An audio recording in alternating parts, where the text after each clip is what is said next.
This is a video demonstrating how to read a chart in knitting. This is an example of a little lace pattern that's been charted. The wonderful thing is that charted knitting gives you an idea of what the actual knitting is going to look like. This is the written pattern for the same thing, and if you were to look at this alone, it would be difficult to describe what the knitting is going to look like before you actually knitted it. The chart gives you a visual representation of what the fabric is going to look like. The way you read a chart is very different from reading a row-by-row stitch pattern. In a row-by-row stitch pattern, you start with row 1 and then you work down. In a chart, it's similar to knitting. You actually start at the bottom and work up.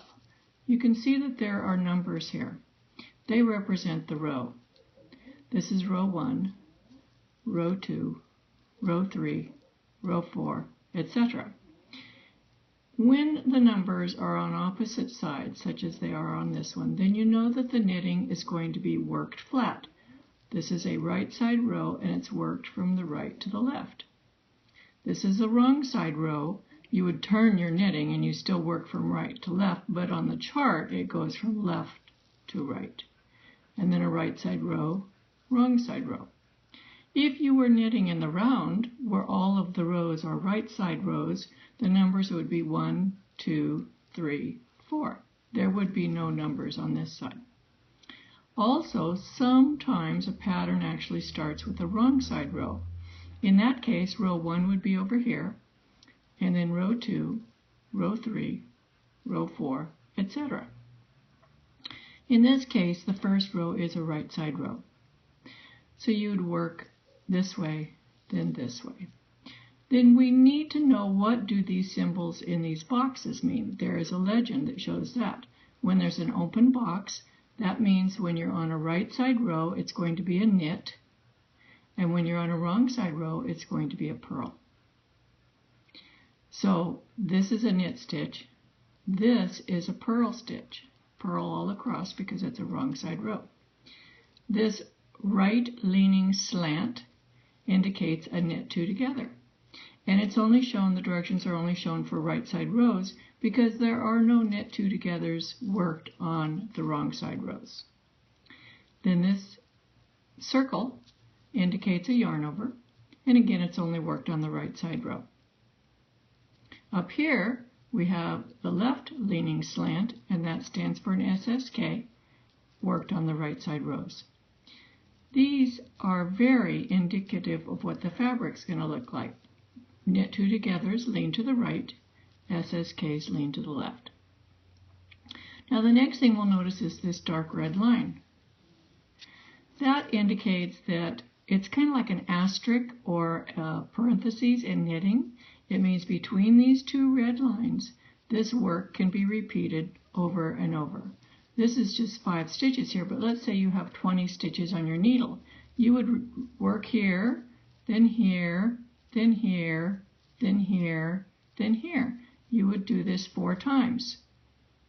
Then you would come here this way 4 times, and then this way 4 times. If you had 25 stitches, you would do this 5 times, this 5 times, etc.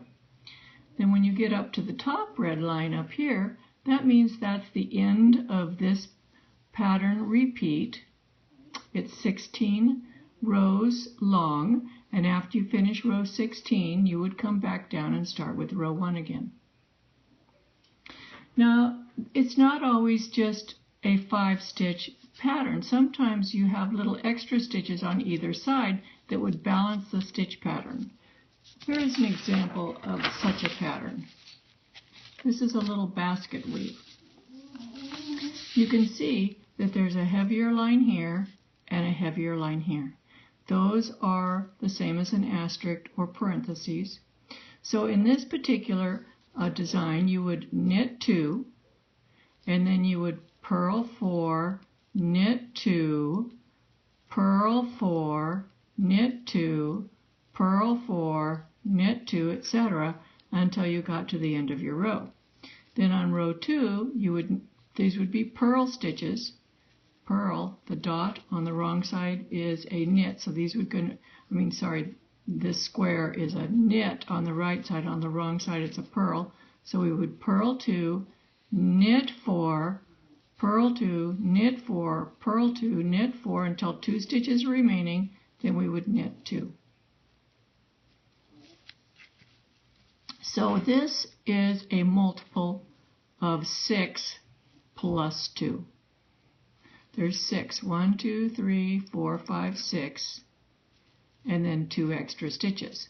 So if you had, let's say you had 20 stitches on your needle, then you would know that there's 3 sets of this, that's 18, plus this would be 1 time. So you would do stitch, stitch, and then in this, this, this, and you would be at the end of the 20 stitches. On the return row, here, here, here, there would be 2 stitches left, and you would work these 2 stitches. Sometimes the extra stitches are over on this side rather than this side, or sometimes there's extra stitches on this side, and all the stitches in between are repeated several times. So just pay attention to that. And that's all there is to that. This is just beginning chart reading.